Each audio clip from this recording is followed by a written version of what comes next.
Hi, welcome to today's On This Day in Tudor History with me, Claire Ridgway, author of several books on Tudor history. Now, today I'm going to tell you about a very important man in Elizabeth I's reign. For on this day in Tudor history, the 13th of September 1520, in the reign of King Henry VIII, William Cecil, 1st Baron Burghley, and Queen Elizabeth I's chief advisor, was born in Bourne in Lincolnshire. William was the son of Richard Cecil, former Groom of the Robes, Constable of Warwick Castle and High Sheriff of Rutland, and his wife Jane Heckington. William Cecil had three sisters, Anne, Margaret and Elizabeth. His grandfather, David Cecil, had been one of King Henry VIII's favourites and had served as High Sheriff of Nottingham. The Cecils could trace their ancestry back to an Owen from the reign of King Harold and a Cecilt from the time of Rufus. Cecil was educated at the King's School in Grantham and then Stamford School. At the age of 14, he started at St John's College, Cambridge, where he met men like John Cheek and Roger Ascham. It was at Cambridge that Cecil met Mary Cheek, John Cheek's sister, and fell in love. This relationship led to Cecil's father removing him from Cambridge to Gray's Inn, an inn of court, before Cecil had obtained his degree.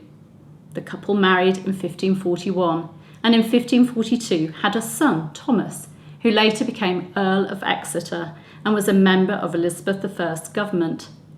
However, Mary died in February 1543. Cecil went on to marry Mildred Cooke, daughter of Sir Anthony Cooke, the eminent humanist and scholar. According to Cecil's friend Roger Ascham, Mildred was on a par with Lady Jane Grey as far as intellect was concerned, being one of the two most learned young women in England. Mildred was incredibly well educated.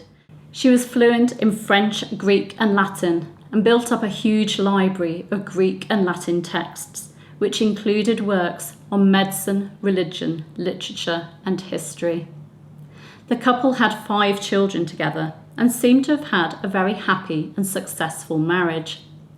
After her death in 1589, in his eulogy, Cecil described her as dearest above all and far beyond the race of womankind, and said her funeral, which he arranged, was a testimony of my hearty love, which I did bear her, with whom I lived in the state of matrimony 42 years continually, without any unkindness.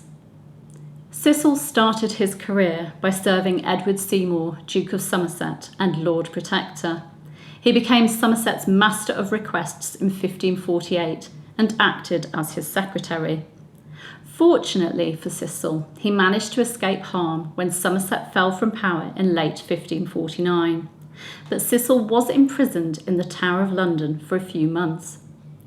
In September 1550, Cecil was made a Secretary of State in Edward VI's government under the new rule of John Dudley, Earl of Warwick, and he became Chancellor of the Order of the Garter in April 1551.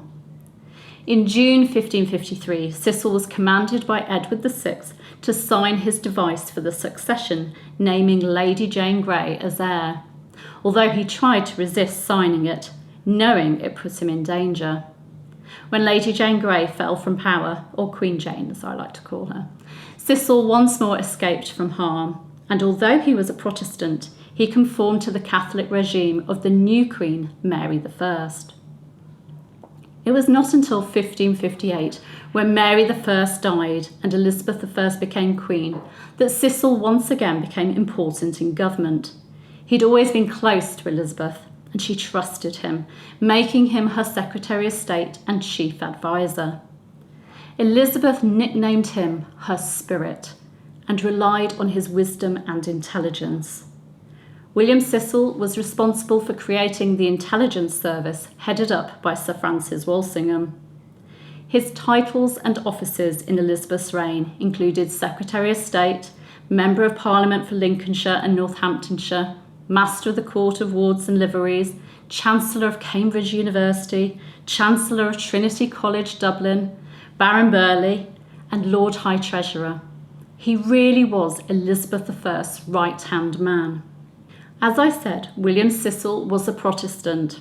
Although Elizabeth I had said early in her reign that she had no desire to make windows into men's souls, Cecil did not believe in religious tolerance and said that England could never be in safety where there was a toleration of two religions, for there is no enmity so great as that for religion, and therefore they that differ in the service of their God can never agree in the service of their country. Cecil died on the 4th of August 1598 at his home in London. His son Robert went on to take his place and become Elizabeth I's principal advisor. William Cecil was laid to rest at St Martin's Church, Stamford.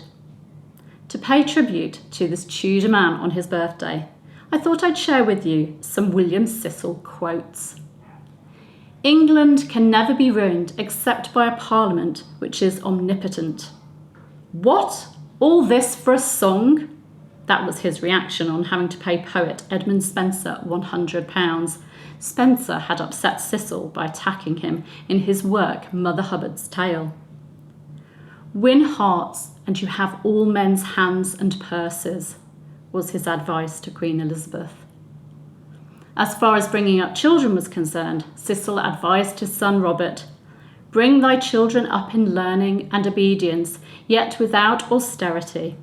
Praise them openly, reprehend them secretly. Give them good countenance and convenient maintenance according to thy ability.